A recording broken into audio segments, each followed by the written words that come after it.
Everyone in the station admired Benedict's discipline, but none knew the heartbreaking secret that fueled his silence. He doesn't look up as a wealthy traveler slams a stack of bills onto his workbench, demanding the unfinished carving. Benedict doesn't even blink.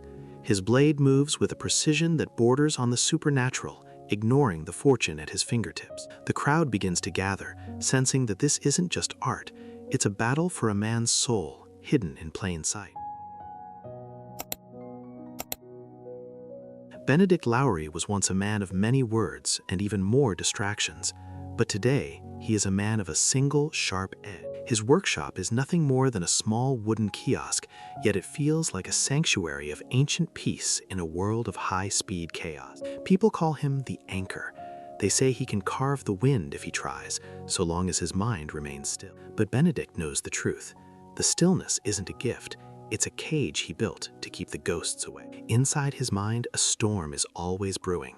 Every chime of the station clock reminds him of the time he let slip through his finger. He remembers the years spent chasing shadows, the phone calls he took during dinner, the birthdays he missed for a promotion that meant nothing. A loud announcement echoes through the hall. Benedict flinches. The chisel slips, leaving a jagged scar on the mahogany surface. Panic flares in his chest.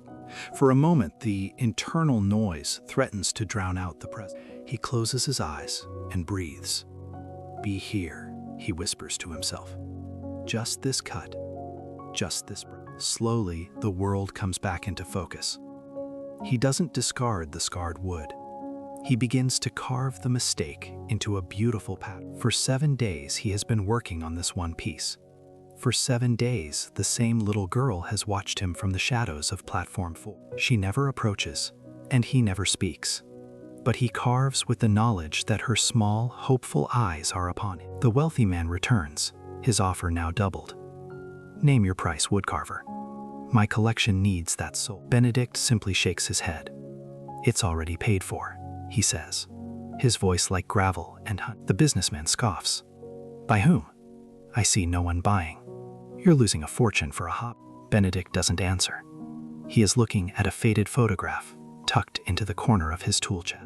The mystery deepens as a local police officer stops by, not to arrest, but to observe. He's seen Benedict here every year on this exact date. Is he waiting for someone? Or is he hiding something in the wood? The station pulses with a tension that Benedict refuses to join. Suddenly, a glass bottle shatters nearby. A group of teenagers is shouting. The station erupts into a minor panic. The noise triggers a violent memory in Benedict. A car horn, a screech of tires. The day his focus failed him behind the wheel. His hands begin to shake uncontrollably. The chisel drops from his grip and clatters onto the stone floor. The crowd stares. The anchor has finally broken. The noise of the world is finally louder than his discipline. Then, a small hand reaches out. The little girl in the yellow raincoat picks up the chisel and holds it out to him. She doesn't say a word. She just looks at him with eyes that say, "I am here. Be here with me." Benedict takes the tool. His breathing slows. The revelation hits the onlookers.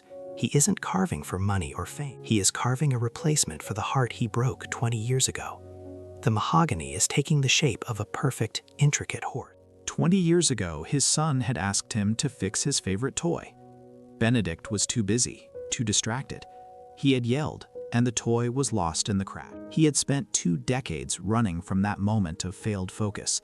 But today, focus is his only prayer. The carving is finished. It is a masterpiece of presence, a physical manifestation of a mind finally disciplined by love. Benedict stands up, his joints popping. He doesn't look for the businessman.